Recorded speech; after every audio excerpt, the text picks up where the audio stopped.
जहाँ पना हमके भी नींद आ रहल बा। हमके भी से और का मतलब बा? हमके भी मतलब का? रउआ के नींद आ रहल बा? आ रहल हो कि यहाँ के और के नींद आ रहल बा? केहू के नींद आ रहल बा? रउआ के आ रहल बा? यहाँ केहू और के नींद आ रहल बा? केहू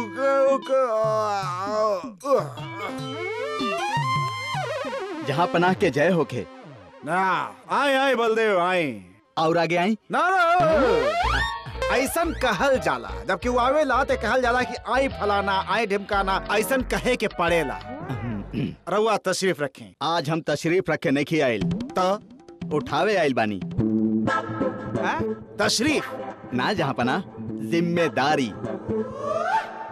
कैसन जिम्मेदारी? जहाँ पना हमके पत्थर के इतना बड़ बड़ गोला बनवावे के बा। अरे अरे बनवाई तरी दू बनवाई, एगो एकरा खातिर एगो एकरा खातिर। धम जहाँ पना हमार गुप्तचरी सूचना देले बाड़न कि पड़ोसी देश अपन शस्त्र में पत्थर के बड़ा बड़ा गोला शामिल कैले बाड़न।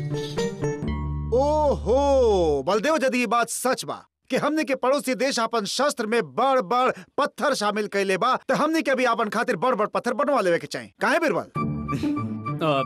जहाँ पना माफी चाहब, बाकी दुश्मन देश पत्थर के गोला काहे तैयार कैले बा ई उनके पता बा। हमनी के पत्थर के गोला काहे तैयार कर रहल बानी हमनियों के पता होखे के चाहिए। बिरबल, का इतना काफी नहीं के कि हमनी के दुश्मन के लगे जौन हथियार बा हुए हथियार हमनी के लगे भी होके के चाहिए? होखे के चाहिए, बिल्कुल होखे के चाहिए। हम तो कहत बानी कि उनकरा से बेहतर हथियार हमनी के पास होखे के चाहिए। बाकी हम कैसे लागत बा जहाँ पना की नकल खातिर भी अकल के जरूरत होखेला। ऐसे ही आंख बंद करके केहू के नकल कैल सही बात नहीं के। बिरबल, रउआ जौनी बात कर रहल बानी एके रउआ साबित कर सके नहीं?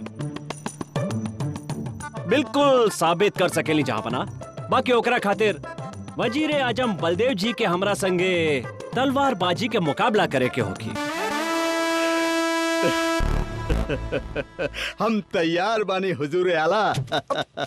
बिरबल, रउआ कैसन बात कर रहल बानी? रउआ के पता बा कि पूरा हिंदुस्तान में बलदेव से बेहतर तलवारबाजी केहू ना कर सकेला। तलवारबाजी में बलदेव के केहू ना हरा सकेला। जहाँ पना हम जानत बानी कि हमने के पूरा राज्य में बलदेव जी के केहू तलवारबाजी के मुकाबला में ना हरा सकेला। बाकी हम रउआ से यकीन से कह सकेले कि हमसे मुकाबला करे से पहले बलदेव जी मैदान छोड़ दी हैं। ऐसा ना हो कि जहाँ पना रउआ मुकाबला के घोषणा करी। तो ठीक बा, एक हफ्ता बाद वजीर आजम बलदेव और बीरबल के बीच होगी तलवारबाजी के मुकाबला।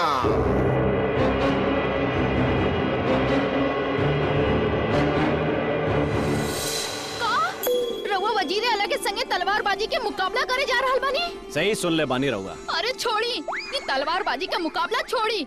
रउआ जानत बानी वजीर आला तलवारबाजी में सैकड़ों लोगन के मौत के घाट उतार चुकल बड़े। यदि रउआ के कुछ हो गइल ना तो हम सिंगार करल छोड़ दे।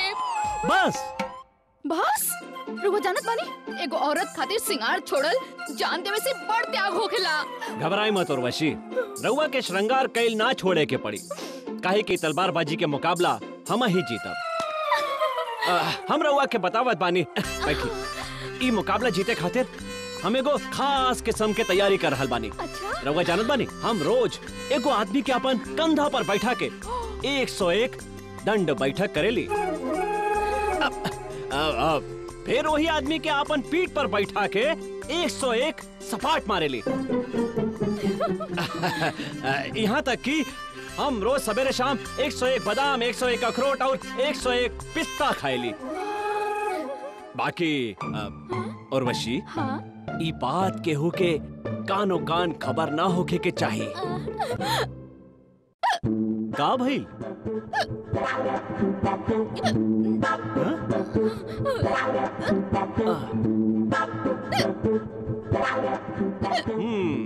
कौन औरत के यदि एक बार कहा कि ई बात केहू के पता ना चले के चाहिए तो समझ ला कि वो बात सारा दुनिया के पता चल गई।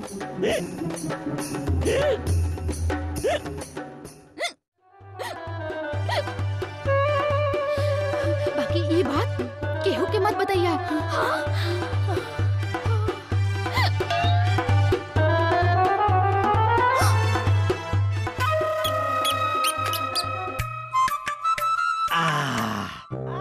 पिया बच्चा लोग, पिया, जम के पिया। आज हम बहुत खुश बानी। भाई साहब, हमके पता चल बा कि बीरबल बड़ा जोर शोर से तलवारबाजी के तैयारी कर रहल बाड़े। भाई साहब कुछ करे ना तो हमने के त नाक ही कट जाए।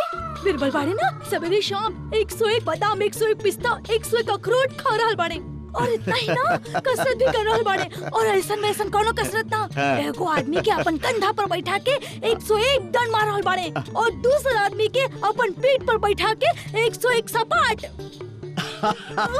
घबरा मत बहन, घबरा मत। यदि बीरबल सवेरे शाम कसरत कर रहल बा त हम सवेरे दोपहर शाम कसरत करब। यदि वो 101 अखरोट पिस्ता बादाम खा रहल बा त हम 102 अखरोट पिस्ता बादाम खाए। बस मामू जान, अब से हम रउआ के कसरत करवाई।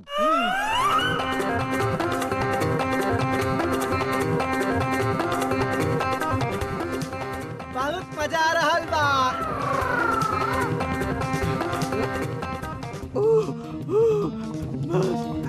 आज के कसरत हो गई, बाकी कल कल जाए। ना मामू जान, अभी सपाट मारल बाकी बा। चली शुरू हो जाई।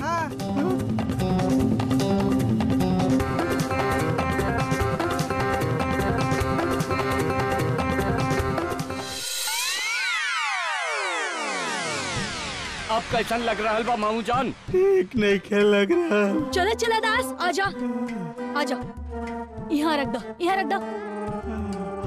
अरे ई का हो रहल बा? ई भाई साहब के का हो गइल बा? का कर रहल बाड़े? आराम कर रहल बाड़न पिताजी। आराम? ई कोनो आराम के वक्त बा? अरे ई त 102 बादाम, 102 पिस्ता, 102 अखरोट वाला दूध पिए के वक्त बा। हम ना पी पाए, हम ना पी पाए। भाई साहब, यदि दूध ना पिएबा त तलवारबाजी में बीरबल के हराए कैसे रहुआ? मासू, सलीम कुछ करो, इनकरा के दूध पिलाओ। हमके पता बा। कहाँ गईली बेवकूफ? पता ना। मामू जान, चलो उठाओ, पी ली। ई देखी, ई सीधा पिताजी के मुंह में जाई, दूध ए में जाई और दूध सीधा पिताजी के पेट में जाई। दिमाग। पिताजी, पिताजी, मुखड़ी, हथौड़ी। अब दूध डालो।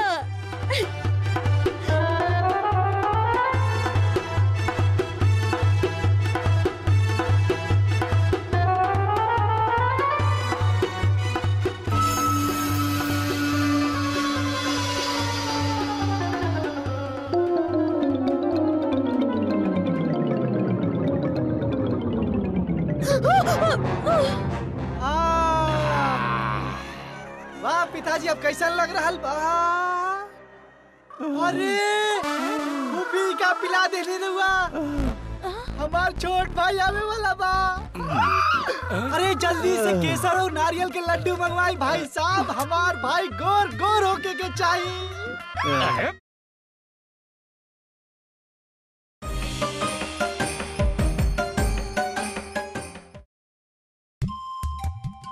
मोहम्मद जलालुद्दीन अकबर यानी कि हम, ही रानी साहिबा।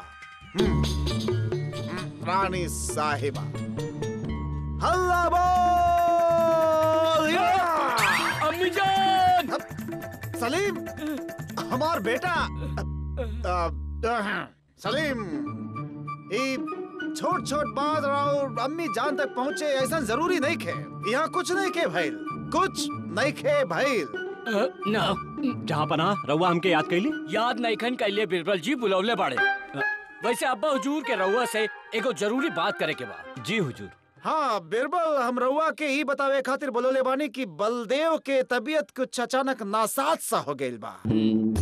का भइल बलदेव जी के? ये हमरा भी पता नहीं कि भइल का बा, बाकी अजीब टेढ़ा मेढ़ा हो गइल बाड़न, पेट भी उनकर फूल गइल बा। हमके लागत भाई तलवारबाजी के मुकाबला कुछ दिन खातिर निरस्त करे के पड़ी। ओहो हो। ना अब्बा हुजूर, शाही खून बानी हम। ई तो पता बा। अब हमार मतलब मामू जान के जगह तलवारबाजी के मुकाबला हम रउआ से करब। सलीम, हम मानत बानी की तलवारबाजी में रउआ बिरबल से भी बेहतर बा। बाकी कोनो भी लड़ाई ताकत से ना, दिमाग से लड़ल जाला और दिमाग तो माशाअल्लाह। हमार दिमाग के तारीफ करे खातिर शुक्रिया अब्बा हुजूर। बाकी तलवारबाजी का मुकाबला हम बीरबल से करब, रउआ हमके बस इजाजत दी ना। ठीक बा, फिर छोट छोट बात अम्मी जान तक जरूर पहुँची। और मुकाबला जरूर होगी बीरबल के संगे। बीरबल तैयार हो जाई तलवारबाजी के मुकाबला खातिर। जौन हुकुम जहाँ पना। बलदेव जी ना तो शहजादा सलीम ही सही। मिलत बानी मुकाबला में, इजाजत चाहत बानी। चलिए ठीक बा, कर ली मुकाबला। बाकी हमारे एगो बात याद रखा, मुकाबला में दिमाग से काम लिया। मुकाबला में दिमाग से काम लिया, मुकाबला में दिमाग से काम लिया, मुकाबला में दिमाग से काम लिया। मित्र तानसेन, रउआ तैयार बानी ना? ठीक बा। मुकाबला में दिमाग से काम लिया, मुकाबला में दिमाग से काम लिया, मुकाबला में दिमाग से काम लिया, मुकाबला में दिमाग से काम लिया, मुकाबला में दिमाग से काम लिया, मुकाबला में दिमाग से दिमाग में मुकाबला से काम लिया, दिमाग में मुकाबला से काम लिया, दिमाग में मुकाबला से काम लिया। मित्र तानसेन, का कहत रहली रउआ? हम ई कहत रहनी मित्र बीरबल कि रउआ बेवजह ले बनी पंगा। तलवारबाजी के लड़ाई में सलीम रउआ के कर दी ही नंगा। नंगा? कोनो शब्द ही ना मिलत रहल। मित्र तानसेन, हम जानत बानी की तलवारबाजी में शहजादा सलीम हमरा से कहीं ज्यादा अच्छा बाड़े। बाकी रउआ घबराई मत, ई मुकाबला में जीत हमरे होखी। मित्र बीरबल, का रउआ फैसला करे वाला के खियाई पैसा? भला तलवारबाजी के लड़ाई में रउआ जीतब कैसे? मित्र तानसेन, हम एगो योजना बनौले बानी। रउआ जानत बानी के शहजादा सलीम के तलवार 2 गज लंबा बा। यही से मुकाबला में जीते के खातिर हम उनसे 2 गुना यानी कि 4 गज लंबा तलवार बना ले बानी। हम राउर योजना समझ गए नी मित्र बीरबल। रउआ बड़ तलवार से फायदा उठाई, सलीम के तलवार पड़ जाए छोट और रउआ ओके दूर से ही मार गिराई। एकदम सही समझ ली मित्र तानसेन। आई चली।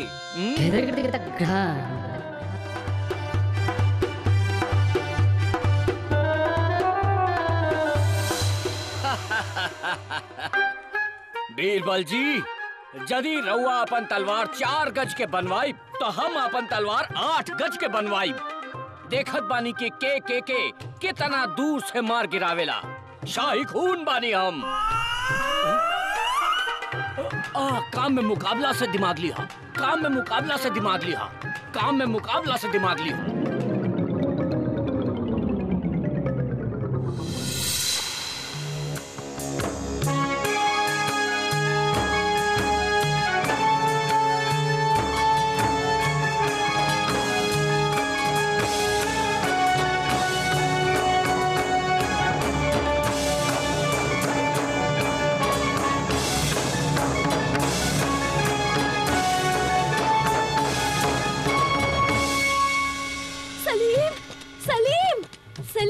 दिख रहल बा हमके।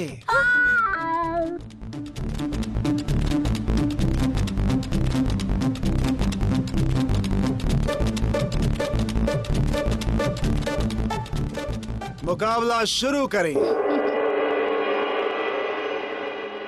तलवार दिख रहल बा।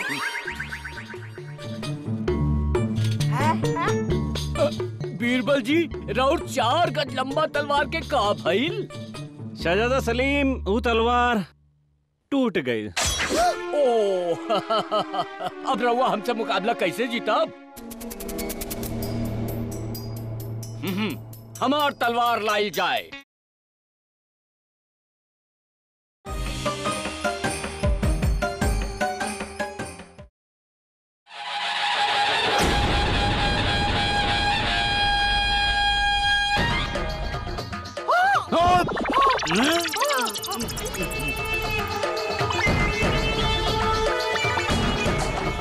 इतना लंबा तलवार, इतना लंबा तलवार से रहुआ लड़ब कैसे का रहुआ हमके बता सके नहीं? हमके पता बा फूफू। कैसे? लड़े के तलवार से थोड़े बा, बीरबल जी से लड़े के बा। हाँ फूफू, जब रुआ यहाँ आवल करी ना तब पूरा जानकारी लेके आवल करी। मुकाबला शुरू कर जाए।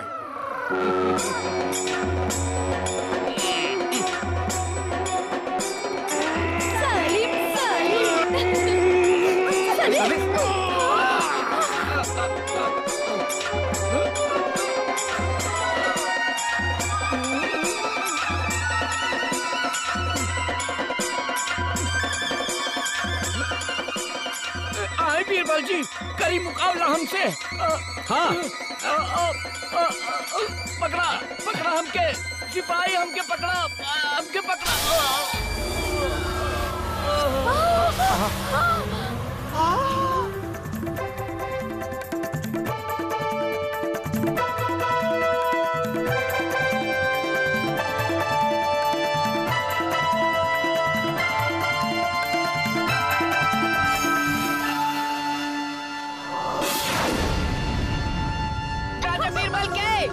राजा बीरबल के जय, राजा बीरबल के जय।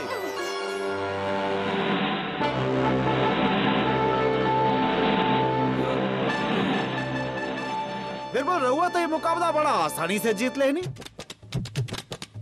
अम्मी जान, हटा हटा हटा हटा। अम्मी जान। जहाँ पना ये तो सब जानत बाड़े की तलवारबाजी के मुकाबला में शहजादा सलीम हमरा से कहीं ज्यादा अच्छा बाड़े। बाकी जब इनके पता चलल कि हम ये मुकाबला खातिर 4 गज लंबा तलवार बना रहल बानी तो ये हमसे दोगुना यानी कि 8 गज लंबा तलवार बना ले। नकल करत वक्त इतना भी अकल न लगाओले कि मुकाबला के दौरान ये 8 गज लंबा तलवार संभालिए कैसे। यही से ये हार गई। अकल होखत त लगावतन। खैर ये बताई कि राउर किस्मत अच्छा बा कि वजीर आजम के तबीयत खराब हो गई। यदि उनकर तबीयत ठीक होकर तब रहुआ क्या करती? जहाँ पना यदि बिना अकल के नकल करी है तो यही अंजाम होगी। ओए बीरबल जी, रहुआ के का लागत बा? रहुआ वजह से इनकर ऐसा हालत बा? जी रानी साहिबा, जहाँ पना वजीर आला बलदेव जी के जब भी पता चलल कि हम ये मुकाबला खातिर अलग तरह की तैयारी कर रहल बानी, 101 बादाम पिस्ता और अखरोट खा रहल बानी, एको आदमी के अपन कंधा पर बैठा के दंड बैठक मार रहल बानी, वही आदमी के अपन पीठ पर बैठा के 101 सपाट मार रहल बानी, त ई भी हमार नकल कईल चाहले और अंजाम रहुआ सामने बा। ऐसे ही साबित होत बा जहाँ पना कि नकल में भी अकल के जरूरत होला। जहाँ पना नकल करत वक्त हमनी के ई भी ना भूले के चाहिए कि हमनी के जौन चीज के नकल कर रहल बानी वो हमनी के काम के बा भी या ना, उसे हमनी के फायदा होगी या फिर सिर्फ नुकसान। वाह वाह वाह वाह वाह बीरबल वाह। अब तने हमके ये भी बता दी कि हमार दुश्मन देश जौन पत्थर के बड़ा बड़ा गोला बनौले बा, यदि हमनी के भी वो गोला बनाई तो हमनी का कुछ फायदा बा कि ना? नुकसान होगी जहाँ पना। हमनी के देश पत्थर के गोला ऐसे बनौलस काहे कि उनकर किला पहाड़ी पर बा। यदि उनकरा पर केहू दुश्मन वार करे ता अपन रक्षा खातिर पहाड़ी पर से पत्थर के गोला नीचे लुढ़का सकेले। बाकी जहाँ पना हमनी के दिल्ली में बानी मैदानी इलाका में, हमनी यदि पत्थर के गोला बनाई भी तो कैसे लुढ़काइब और केकरा पर लुढ़काइब? यही से पत्थर के गोला बनौला से हमनी के खाली नुकसान होगी काहे कि वो हमनी खातिर बोझ बन जाई। जहाँ पना क्या बात बा बीरबल, वाह वाह बीरबल वाह। बलदेव सीखी, इनसे कुछ सीखी।